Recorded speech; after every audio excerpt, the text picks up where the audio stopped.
दोस्तों, मैं इंद्रेश अपने YouTube channel Indresh GS classes में आप सभी का स्वागत करता हूँ। तो दोस्तों, हमारी जो सुबह 9 बजे वाली क्लास है, जो सीडीपी की होती है, आज स्टार्ट हो गई है। तो आप लोग ज़्यादा से ज़्यादा वीडियो शेयर कर दीजिए, चैनल को सब्सक्राइब कर लीजिए।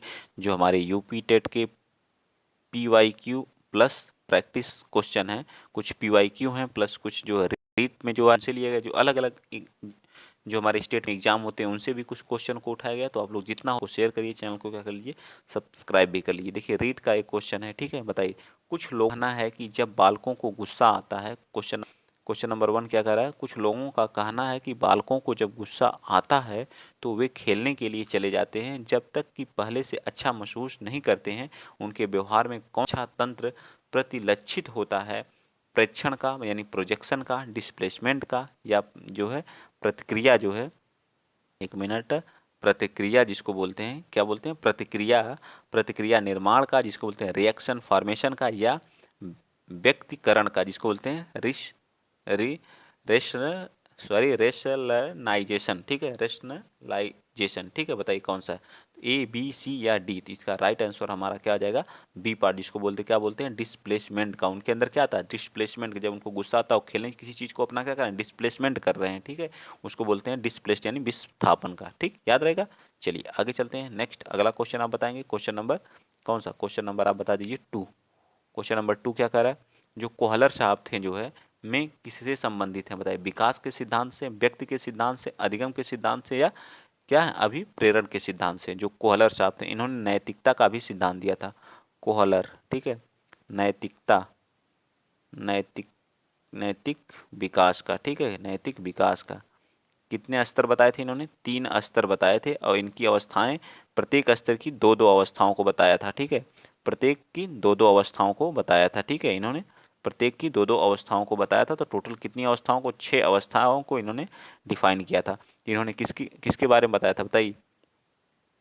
इन्होंने किसके बारे में बताया था, तो इन्होंने अधिगम अधिगम के सिद्धांत के बारे में बताया था, ठीक है। डी पार्ट हमारा क्या आ जाएगा, यहाँ राइट हो जाएगा, ठीक। नेक्स्ट बताएंगे, क्वेश्चन नंबर आप 3 बता दीजिए। क्वेश्चन नंबर 3 क्या कह रहा है, क्वेश्चन नंबर 3 कह रहा है कि शैशव अवस्था में बच्चे के क्रियाकलाप होते हैं, क्या होते हैं, मूल, प्रवृत्त प्रवृत्त प्रवृत्त्यात्मक होते हैं, संरक्षित होते हैं, संज्ञानात्मक या संवेगात्मक होते हैं। कैसे होते हैं बच्चे की, बताइए, 3 का। तो ये हमारा ऐसा आ जाएगा, संज्ञानात्मक होते हैं। क्या होते हैं, शैशव अवस्था में बच्चे के जो क्रियाकलाप होते हैं, जब बच्चा क्या करता है, अपने हाथ और पैर को चलाता है और अपने कुछ क्या करता है, वो संज्ञान करता है हर चीज़ का, ठीक है। नेक्स्ट चलिए, क्वेश्चन नंबर 4 बताइए। क्वेश्चन नंबर 4 क्या करा, सीखने की वह अवधि जब सीखने की प्रक्रिया में कोई उन्नति नहीं होती कहलाती है, क्या कहलाती है, बताइए।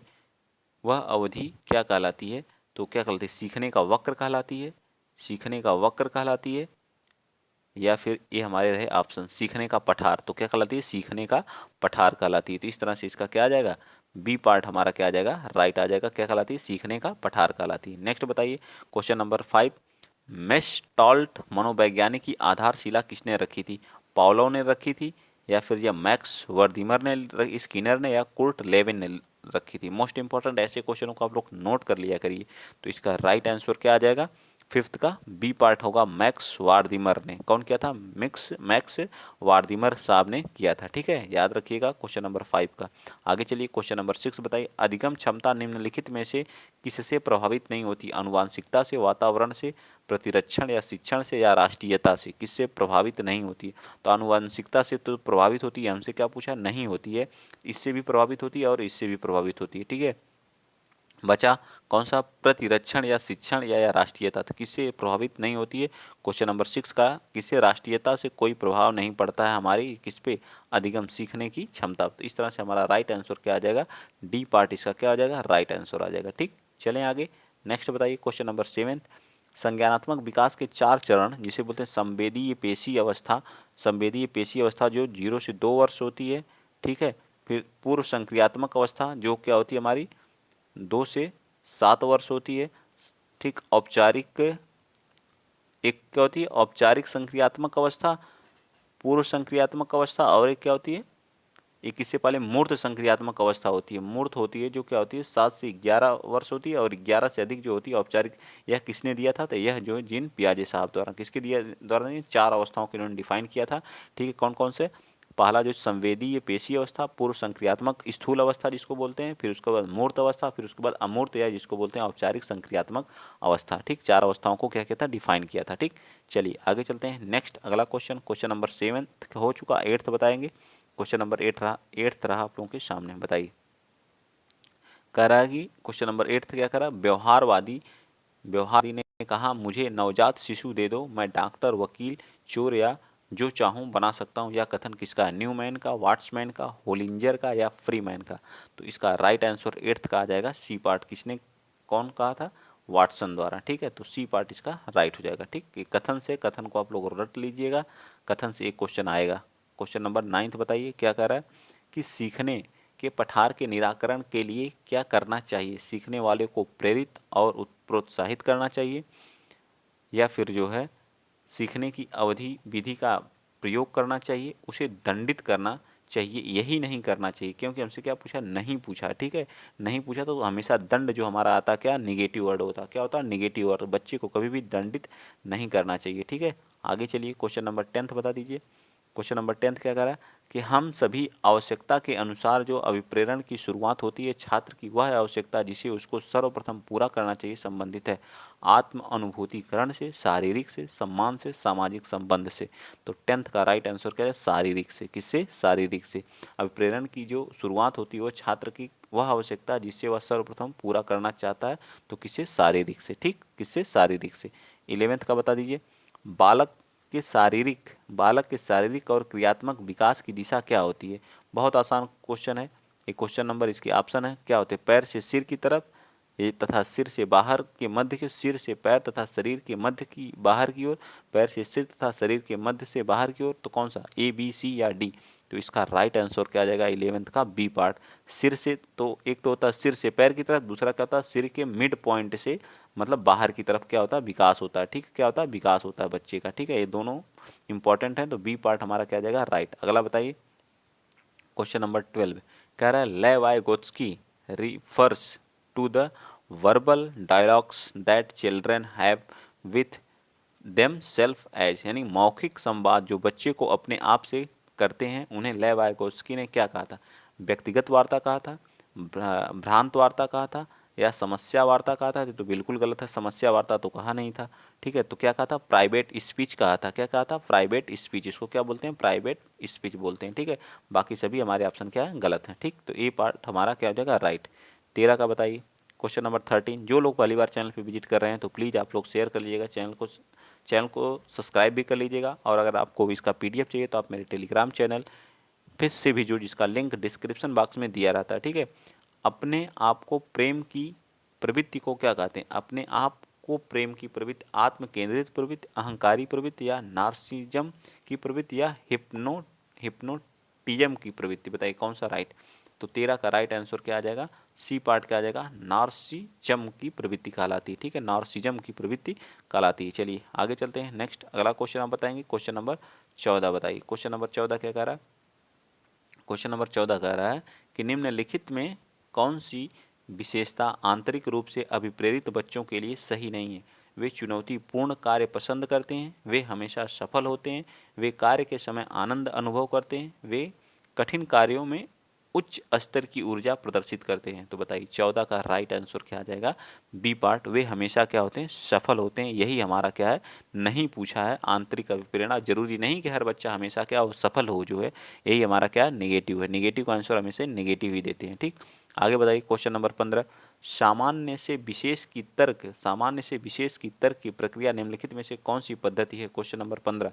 आगमनात्मक, निगमनात्मक, ए से बी से जो आगमन या निगमन विधि में हम पहले क्या बताते हैं? नियम बताते हैं। निगमन विधि में क्या करते हैं? नियम बताते हैं, फिर क्या देते हैं? उसका उदाहरण देते हैं। आगमन विधि में क्या करते हैं? पहले उदाहरण देते हैं, फिर उसके बाद क्या करते हैं? नियम बताते हैं। तो बताइए कौन सा सामान्य से विशेष की तरफ है? तो इसका राइट आंसर क्या आ जाएगा? क्वेश्चन नंबर 15 का राइट आंसर हमारा क्या आ जाएगा? बी हमारा क्या आ जाएगा? राइट हो जाएगा। ठीक, आगे चलते हैं। Question number 16। सीखने की प्रक्रिया में कौन सा हस्तांतरण हो सकता है, सकारात्मक, नकारात्मक, शून्य, ये सभी।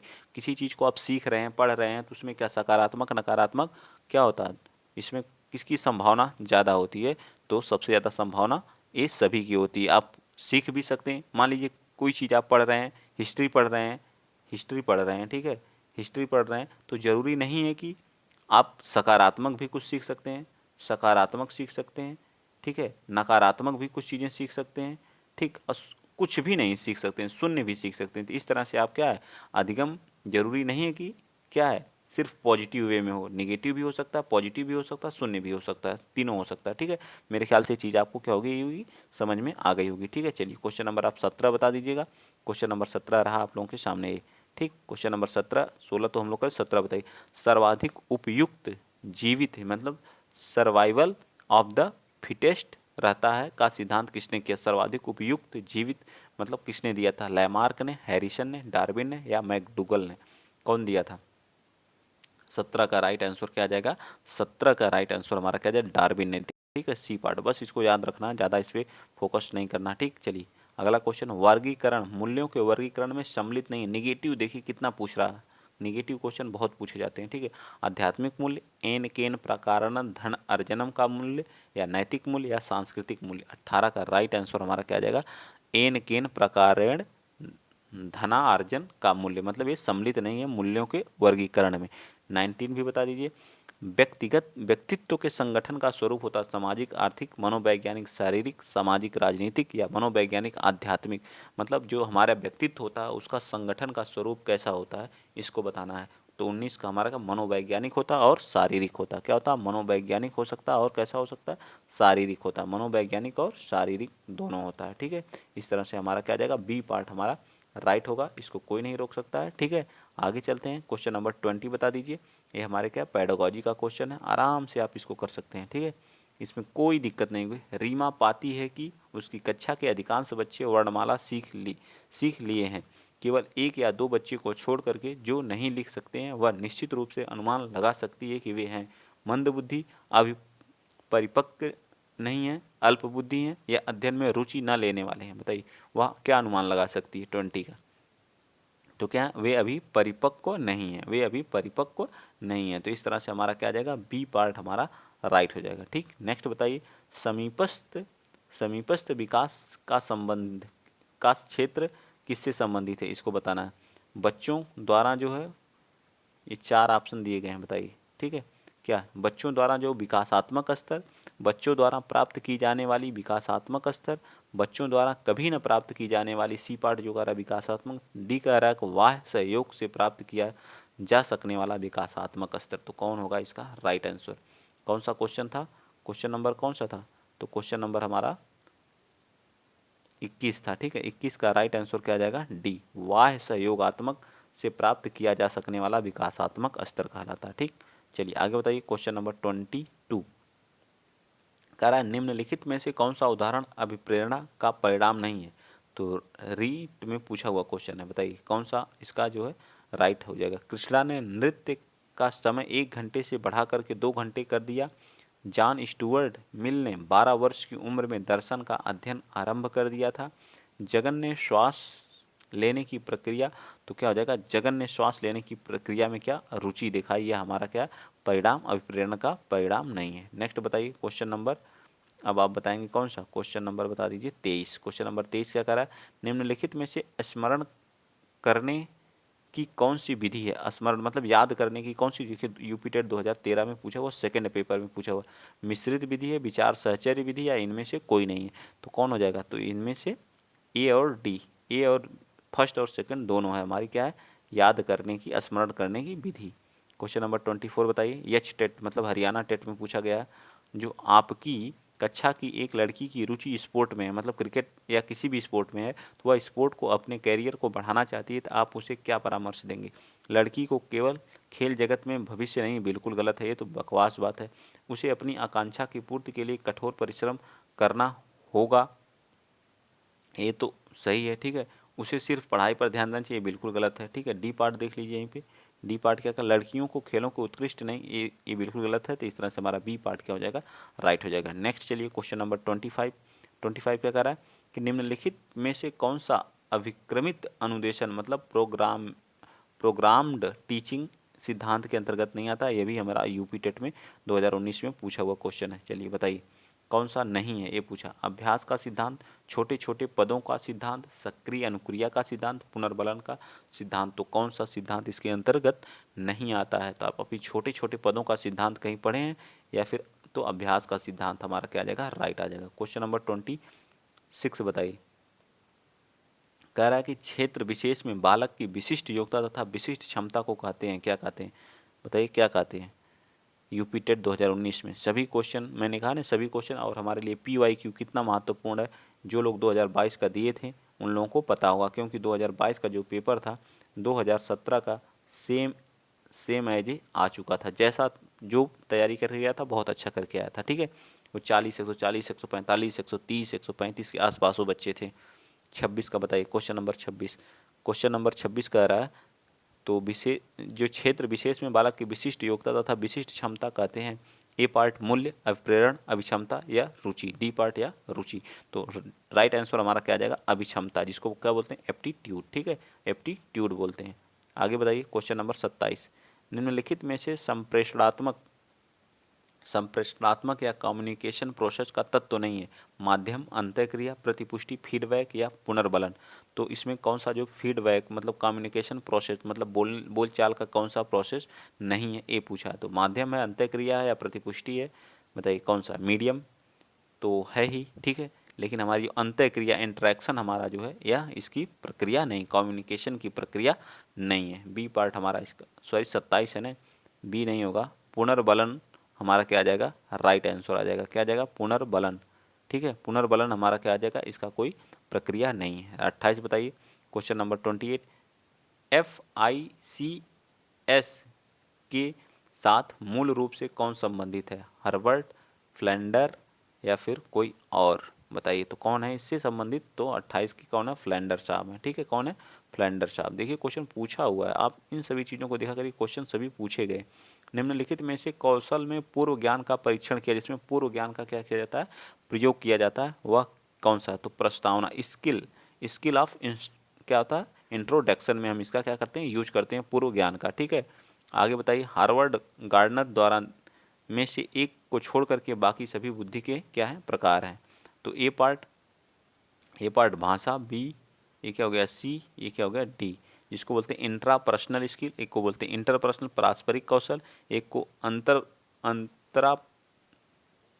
इंट्रापर्सनल मतलब खुद से, जो पारस्परिक होता है दूसरे से, सृजनात्मक ए या भाषाई। तो हमारी क्या आ जाएगा, इसका राइट आंसर क्या आ जाएगा, बी पार्ट होगा, ठीक है। भाषाई कोई किसी प्रकार की बुद्धि नहीं, इन्होंने कितने प्रकार की बुद्धि बताई थी, 8 प्रकार की बुद्धि के बारे में बताया था, ठीक है। तो इस तरह से इसका बी पार्ट क्या हो जाएगा, राइट हो जाएगा। अगर आप लोगों को वीडियो अच्छा लगा तो प्लीज़ वीडियो को शेयर करिएगा, चैनल को सब्सक्राइब करिएगा। जिस तरह से अपना प्यार और सपोर्ट बनाए हुए हैं इसी तरह से बनाए रखिएगा, ठीक है। और हम लोग छोड़ेंगे नहीं, तोड़ेंगे, ठीक है। और 140 कोई नहीं रोक पाएगा, ठीक है। 140, 130 अभी आने वाला है, जो सीटेट का रिजल्ट बहुत जल्द आएगा, आप लोग देख लीजिएगा। वहाँ भी मैंने तैयारी किया बहुत बेहतरीन, और बहुत सारे क्वेश्चन को मैंने फंसाया भी है, ठीक। जय हिंद, जय भारत।